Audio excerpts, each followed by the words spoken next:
So we figured this is a good time for us to give you a quick tour of our accommodations. This is what $72 a night on Airbnb in Stockholm will get you. So essentially what we've got here is this building appears to have been an older adult facility, just by my guessing, by looking at the facilities. Plenty of cabinetry, places. It was obviously yellow before, or sort of a yellowish tan.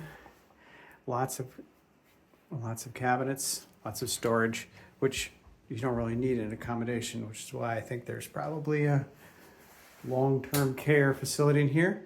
A wet bath. It's a big bathroom, really big, towel warmers, and shower.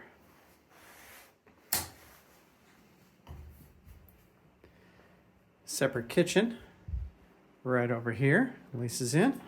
Full-on refrigerator. I'm gonna walk this way so I don't glare out the camera. Full-on refrigerator, sinks, oven, no microwave. There's a toaster. There's of course a tea kettle, which is great, a coffee pot.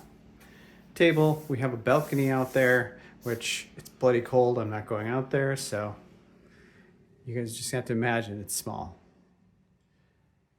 Then this is the living room. Couch, which folds out into a bed, so this place will sleep four.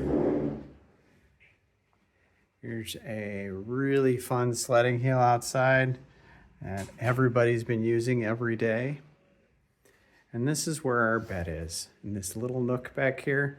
It's low to the ground, and it's a little firm, but we're sleeping it. Thankfully it has a desk so we can work on our videos and, you know, stuff. Well, that's a grand tour of this apartment. I hope you appreciate that, because I appreciate telling you.